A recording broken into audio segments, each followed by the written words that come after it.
এই মুহূর্তে আমি রয়েছি কলকাতা রেড রোডে, যেখানে প্রতি বছর পবিত্র ঈদের নামাজ হয়। কিন্তু সেই নামাজকে কেন্দ্র করে এবার বিতর্ক তৈরি হয়েছিল।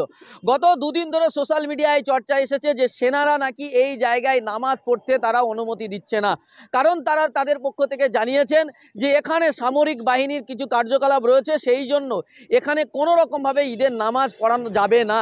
এই নিয়ে একেবারে সোশ্যাল মিডিয়ায় শোরগোল হয়ে পড়েছিল এবং আমাদের চ্যানেলের পক্ষ থেকে আমরা সেই শহীদ মিনার থেকে আর এই রেড রোডের যে ঈদের নামাজের ইতিহাস সেটা তুলে ধরেছিলাম এবং আমাদের চ্যানেল থেকে এর আগে সেই বিজ্ঞপ্তির যে হয়েছিল যে সেনারা বারবার বারণ করেছিল বা সেনারা নামাজের অনুমতি দিচ্ছিল না, সেটা নিয়ে আমরা খবর করেছিলাম।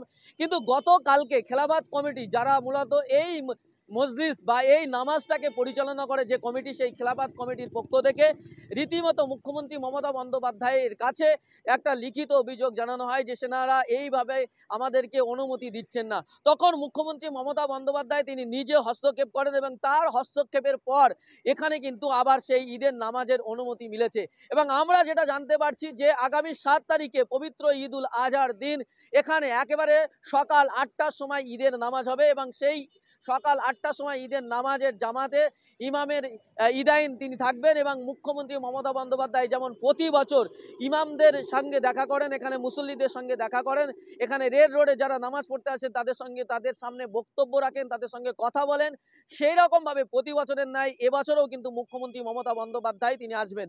আপনারা জানেন যে এক সময় এই ঈদের নামাজ যেটা রেড রোডে হয় সেটা কিন্তু বামফ্রন্টের আমলে যেটা হতো শহীদ মিনারের মাঠে, যে শহীদ মিনারের মাঠে প্রতি বছর বৃষ্টির জন্য জল জমে থাকতো এবং তার জন্য নামাজের সমস্যা হতো, নামাজিরা সেই মুসল্লিরা তারা কিন্তু কাদা মাখা হয়ে যেত। সেই জন্য তৎকালীন যিনি মুখ্যমন্ত্রী ছিলেন তার নেতৃত্বেই কিন্তু সেখান থেকে সেনাদের সঙ্গে কথা বলে এই রেড রোডে একেবারে নামাজের ব্যবস্থা করা এবং সেই থেকে গত 27 বছর ধরে সেই ঐতিহ্যবাহী সেই নামাজ কিন্তু এই রেড রোডে হতে চলেছে।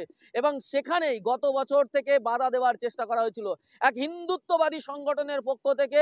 রেড রোডে নামাজের অনুমতি নিয়ে বিঘ্নতা তৈরি করেছিল, বাধা তৈরি করেছিল এবং শেষ পর্যন্ত সেটা কলকাতা হাইকোর্টে পৌঁছায় এবং কলকাতা হাইকোর্টের মহামান্য বিচারপতি জানান যে সেখানে রেড রোডে যে নামাজ হয় সেই নামাজে কোনো রকমভাবে কোনো সমস্যা হয় না, ফলে এই রেড রোডে নামাজে বাধা দেওয়া যাবে না।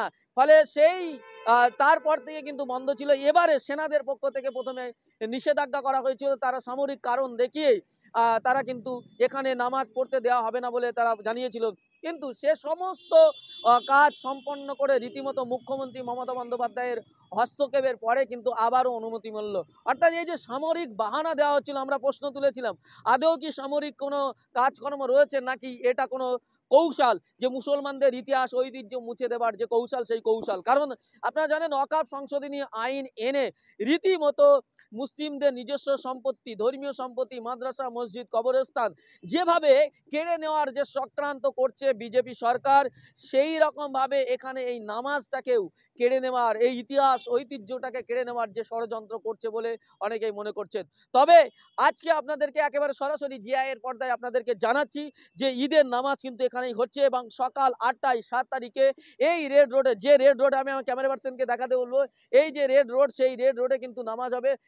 শত শত এখন গাড়ি যাচ্ছে এই রেড রোডে। একেবারে আমি একটু করে আমার ক্যামেরাম্যানকে দেখাতে বলবো, একটু জুম করে, সামনে যে গাড়িটা দেখতে পাচ্ছেন যে বাসের গাড়ি, সেই বাসের গাড়ি কিন্তু সেখানে কিন্তু আপনাকে একটু দেখাতে বলবো জুম করে, যে বাসের গাড়ি সেই ঈদের যে প্রস্তুতি, সেই ঈদের প্রস্তুতির জন্য ঈদের যে মঞ্চ করা হবে, ইমামদের যে মঞ্চ করা হবে, সেই মঞ্চের জন্যই কিন্তু এই বাস ইতিমধ্যেই চলে এসছে। অর্থাৎ যে প্যান্ডেলের কাজ হবে তার প্রস্তুতি কিন্তু ইতিমধ্যেই শুরু হয়ে গেছে এবং আজ থেকেই শুরু হচ্ছে, কারণ হচ্ছে আজকে 2 তারিখ এবং আর মাত্র 5 দিন রয়েছে বাকি। আগামী 7 তারিখে ঈদ এবং সেই ঈদের নামাজ যাতে এখানে সুষ্ঠুভাবে হয় সব রকমের ব্যবস্থা প্রশাসনের পক্ষ থেকে করা হচ্ছে।